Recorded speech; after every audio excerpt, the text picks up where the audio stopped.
Welcome to the P.A.S. Report podcast. If you're tired of censorship, outraged by government abuses, and thirsty for real insights, then you're in the right place. Get ready, because here, the fight for freedom never ends. Here's your host, Professor Nick Giordano.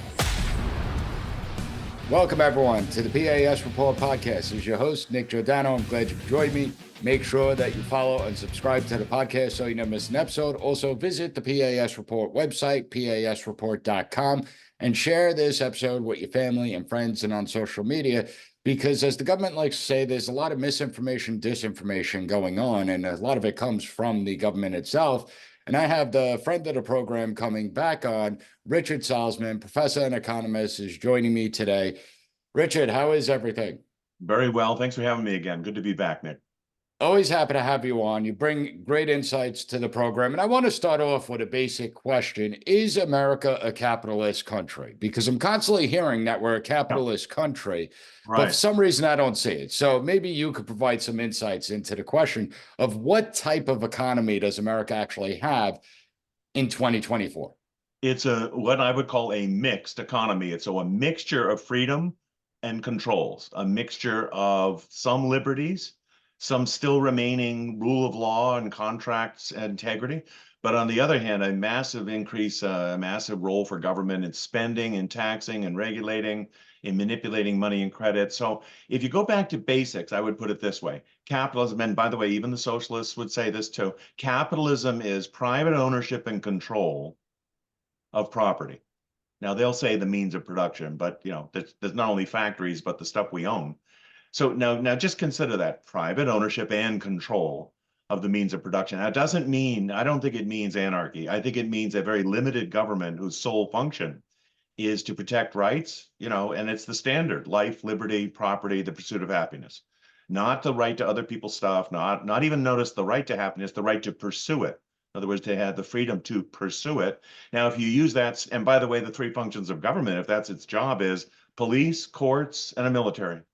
And, not a military that provides national defense for 75 other countries, but for the US, and not a racist police force and not a Justice Department that's running roughshod, antitrust, things like that. Now, on that standard, we haven't been capitalist for about 100 years. But there's a trend, of course. But prior to 1913, prior to World War I, we were the closest we came ever to capitalism. So that 50-year period between the Civil War and World War I was almost pure capitalism, and again, not anarchy. But today, government spends and taxes probably half the GDP. We know that there's these three alphabet type agencies. There's thousands of regulatory agencies, and 16 cabinet agencies in the executive branch. When we started, there were four. The four, interestingly, pertain to the legitimate functions of government: state, defense, treasury, and justice. Of course, now we have a Department of Agriculture, which doesn't produce food, a Department of Education, which does not educate, a Department of Energy, which, if anything, restricts energy production. So it's a mixed economy. And Nick, I think what's the most interesting thing about it is when things go awry, they still blame it on the capitalist element that remains. That is a very common method. So, it's almost like saying, suppose as a dietitian, I gave you a food and poison as a mix, and then you got sick. I mean, everybody knows that the element that got you sick was the poison part, not the food part, And so if you just distinguish these things and say, hey, does liberty lead to prosperity? It does.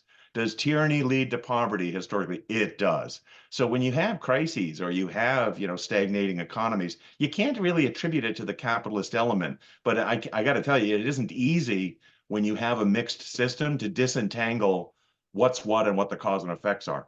No, definitely not. And I do believe that, unfortunately, there's this willful ignorance as it surrounds liberty. When you look at most people today, they weren't properly educated on it. They'll freely turn over power to the government routinely.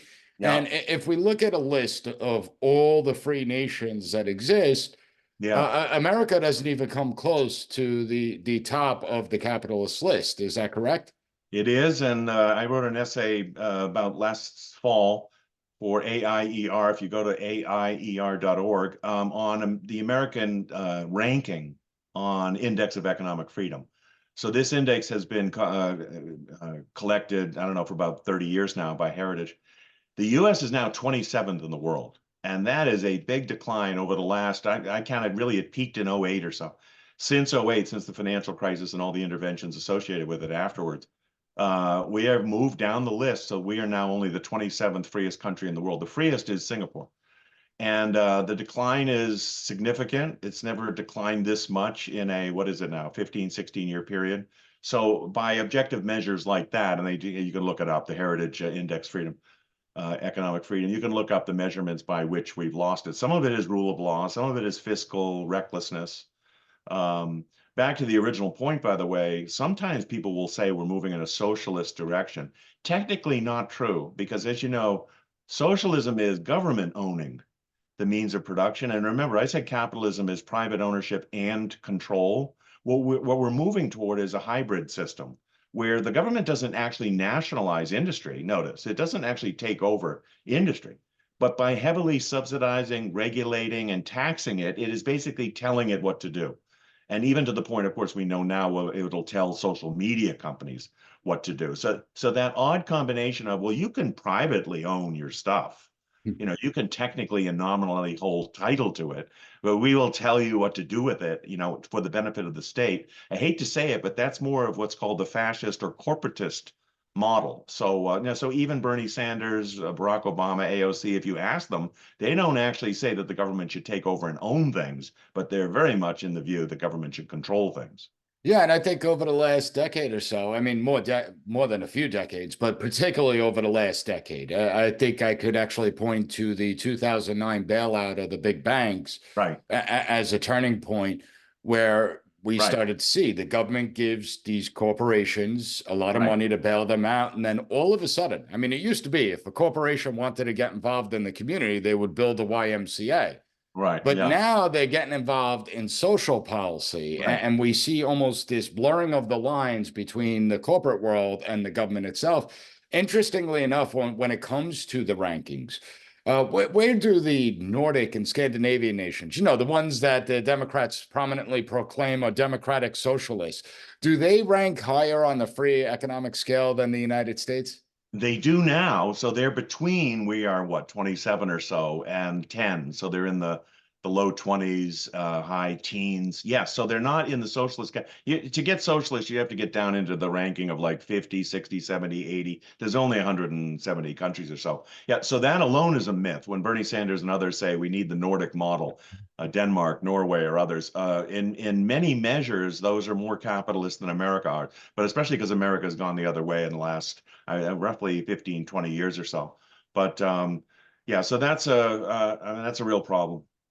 It is. And when we look at capitalism, I mean, let's be honest, that's what propelled the United States. It's Yes. what propelled the largest and most wealthy middle class that the world has ever seen. And it's what actually prevented the communist movement here in the United States. If the middle class is living good lives, they're not going to simply throw it all away to overthrow the elite class. But we've seen that the system has changed radically. Yep. And where are all the Milton Friedmans of the world? I mean, you speak out, you openly speak out, Yep. but it seems like a lot of economists actually praise government regulation. The Thomas Sowells, the Milton Friedmans, it's almost like they're gone, that they're extinct almost.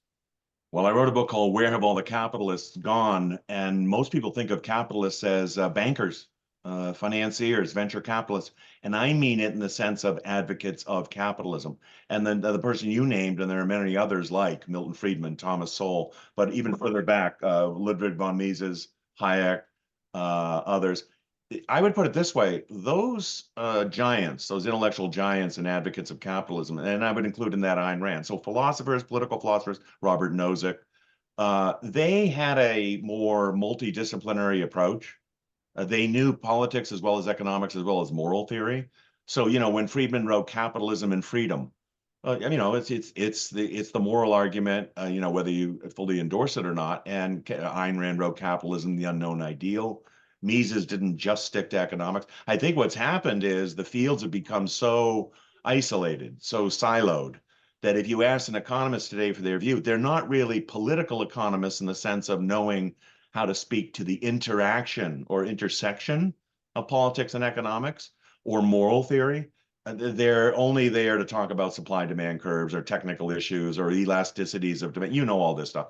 And even in politics, the political science stuff, they will eschew talking about economics. So I'm in a program at Duke that is called the PP&E program. It stands for philosophy, politics, and economics. It's a recognition that these things have to be integrated and taught together. And I think that's what's missing. If you're asking, like, where are the former giants of the free society, we're losing that kind of more well-rounded argument and well-rounded knowledge of all the cases for capitalism, because it isn't just an economic system, in my view. It's also a moral, political, legal system, and that's a lot to take in at once, and that's a lot. It's almost too much for people. I actually think there's also even a psychological element. I've been stressing this a lot lately. Even if, in other words, you had a good economic argument for capitalism's efficiency, even if you had a good political argument for its liberty, I think a lot of people are just psychologically uncomfortable living in a free society.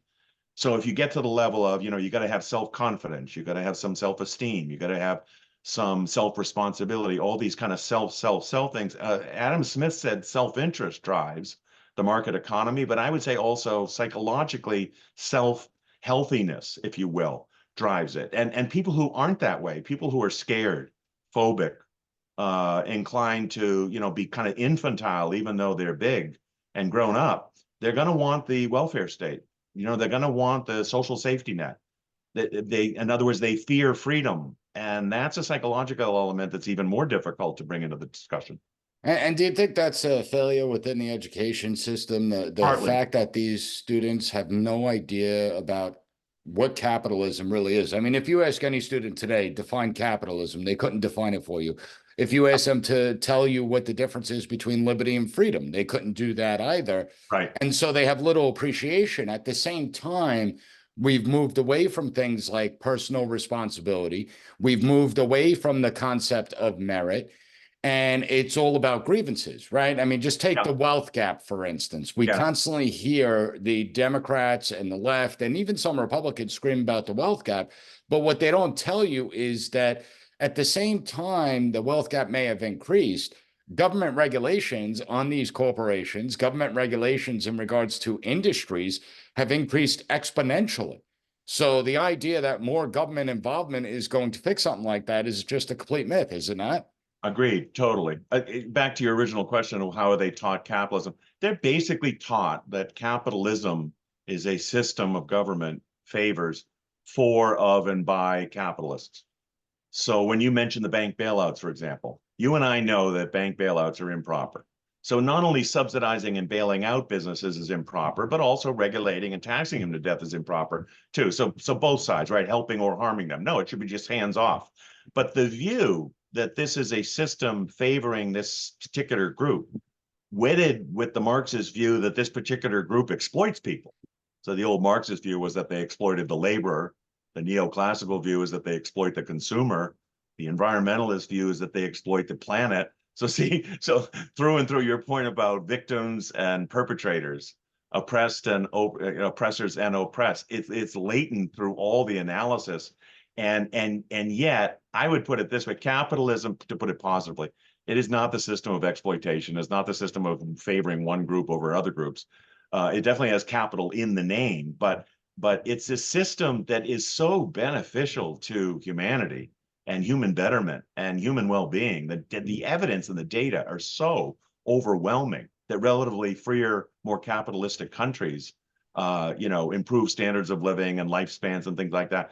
And it's just so, I call it the habitat for humanity, kind of somewhat jokingly. It's the best habitat for humanity ever devised.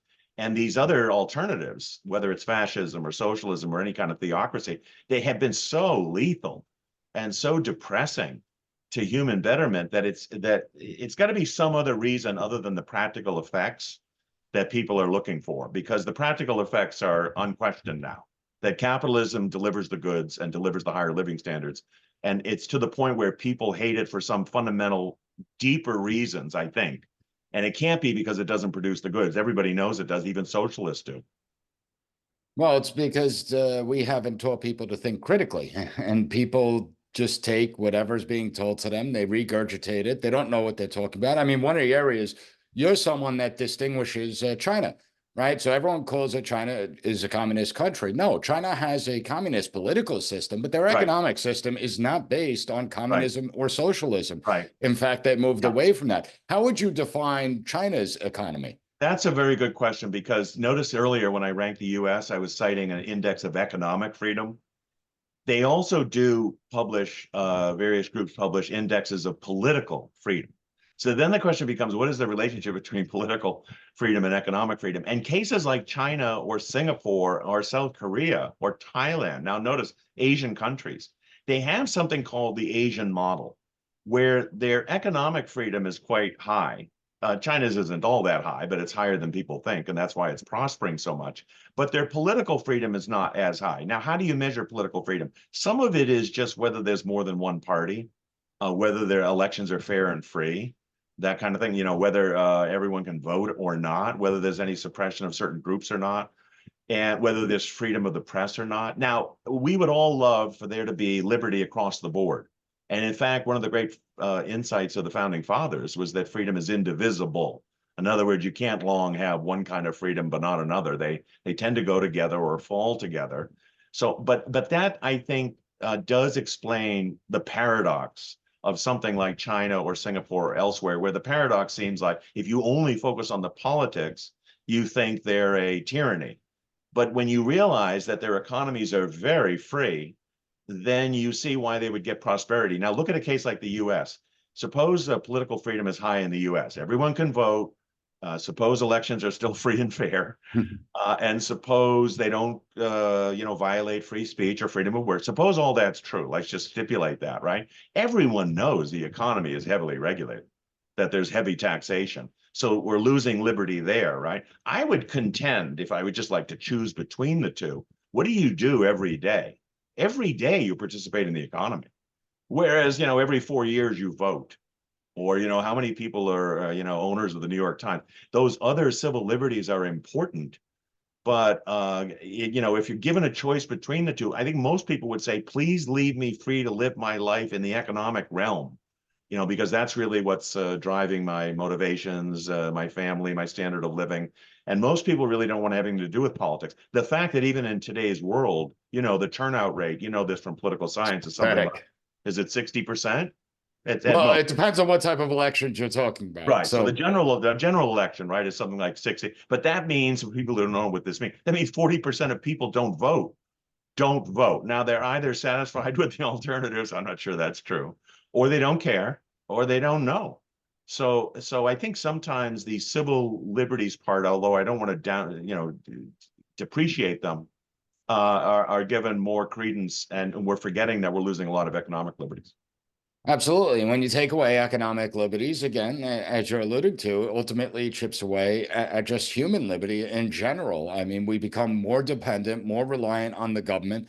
And something I've noticed over the last several years is the fact that anytime something happens in society, we have this knee-jerk reaction to look to government to fix the problem. Yes, yeah. But government can't fix the problem. I mean, that's obviously clear. We're debating the same issues today that have been debated for the last several decades, and the government's passed all sorts of laws in regards to that. Now, what makes the situation dangerous today, though, is we have this enormous national debt. Yes. Okay, $35 trillion just about. It's getting higher, $1 trillion a year that we're going to be spending on interest, which is bigger than our defense budget. And not only do we have the enormous national debt, we also have open borders. And again, I always like Milton Friedman. You can't have a welfare state and open borders. How does the country survive this? There are some that seem to believe that just magically we don't have to worry about the national debt. There are others that just don't have the political courage to speak about it or take it on and challenge it. But where does this end? Well, the history of countries that borrow too much has been grim. Either default or they're ostracizing capital markets globally. There's going to be a flight, capital flight. In the case of the U.S., it would be flight away from the dollar. Now, the one of the main things permitting the U.S. to kind of get away with this for a while is that they borrow money in the same currency they issue. So in a case like Greece, well, like when Greece borrowed too much, the problem is they weren't issuing euros. They couldn't issue the euros that they borrowed in, because they were part of the ECB. So, but that doesn't, as we know in recent history with higher inflation, the fact that you resort to money printing, to accommodate borrowing, doesn't help. It just is another way of robbing people. It takes away their purchasing power. I would put it this way. The US government, its size, its scope, its power, its spending, its social safety net, all these things, is so out of control that they cannot tax people enough to pay for it. Now, what do I mean by that? Put it this way. If they taxed people right up to the amount of spending, I think there would be tax revolts. I think there would be mass fleeing of the country and or taxable, fleeing by the wealthy. And so they don't do that. And so the next thing they do is borrow. Now, that's a little more complicated to people because people don't realize what borrowing means. And borrowing is technically voluntary. You don't have to lend to the government. You don't have to buy their bonds. They get the Federal Reserve to do it. They get other banks to do it. But it's much less noticeable to people than a tax bill. And then even less noticeable is the depreciation of the currency. So that would be the third method of financing themselves. I think what's happening is the government keeps promising more and more spending. It doesn't dare tax people for what it's spending. And it's doing these other things, which is absolutely undermining the solvency of the entire country. And in terms of predicting what will happen, sometimes you can predict crises, explosions and collapses and things like that. But some of it is just as mundane as a long-term, drawn-out stagnation. Japan, for example, has experienced this. If you go to Japan or ask anybody about Japan, they talk about a lost decade. There are now 3 decades. Lost decade in the sense of they have had no economic growth for three decades. And they keep borrowing money. They have the highest debt to GDP ratio in the world. I think it's approaching 280%, 300% now.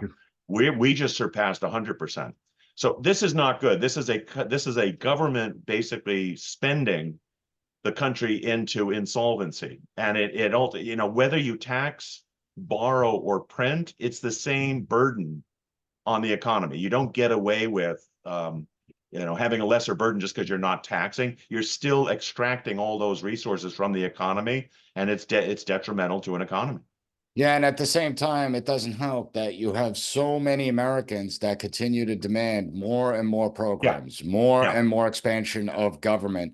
Yeah. And when you lack statesmanship, which we don't have statesmanship, where we have political leaders that come out there to temper the people's expectations and tell them what government can provide and what government cannot provide a defense, provide for diplomacy, provide for international trade.